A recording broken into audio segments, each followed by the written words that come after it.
Well, fundraising during this pandemic has definitely been a challenge, but now people are starting to get very creative. Case in point, the Signal 13 Foundation, and we are joined now by the CEO, Nancy Hines. Thank you so much for being with us.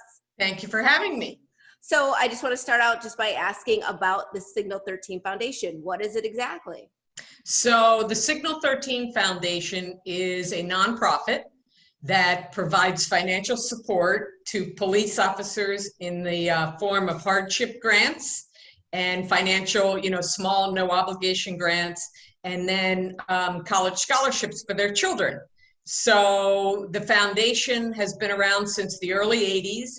And I started this job in January. Great time to start a new job, right? And I started this job in January. And what I found is a lot of people don't know about Signal 13 and what Signal 13 does.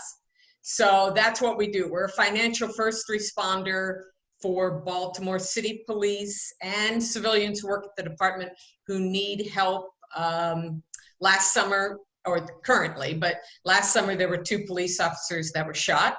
And they needed help with mortgage, they needed help with car payments for a couple of months. And so we've been working very closely with them.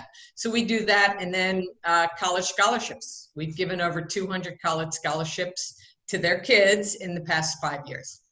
It was wonderful work that you're doing. And I know that you just started in January, as you mentioned, but how has fundraising efforts, how have they gone about it in the past?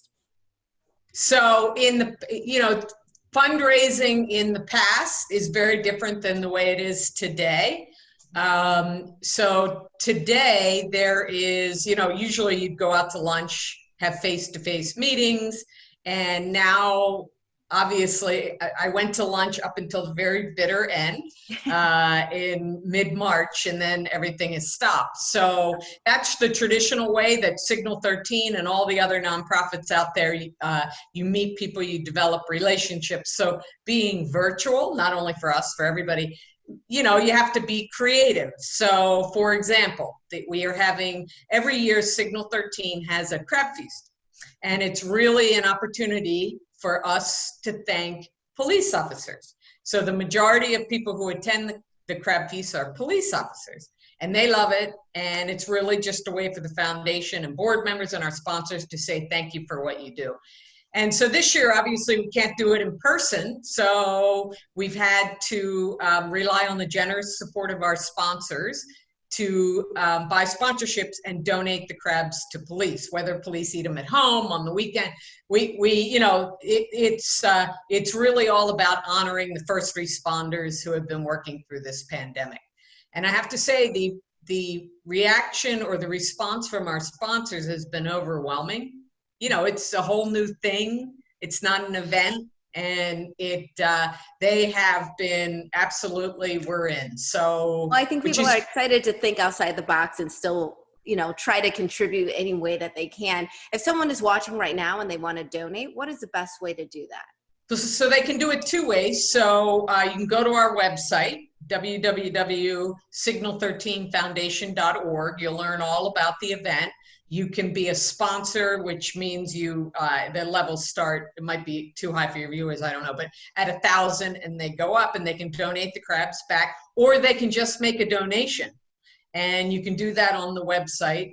Or a part of this event that we're having, this virtual event, is we're going to have an auction, an online auction, and all the information starting about Saturday, all the information will be online, and they can go and look at over 50 items that they can bid on. They don't need to be in Baltimore. They can, it's for people who support police and appreciate what Signal 13 does. So we're excited about that as well. You showed me a little hat there too. I think that there are some deals for people who donate, correct?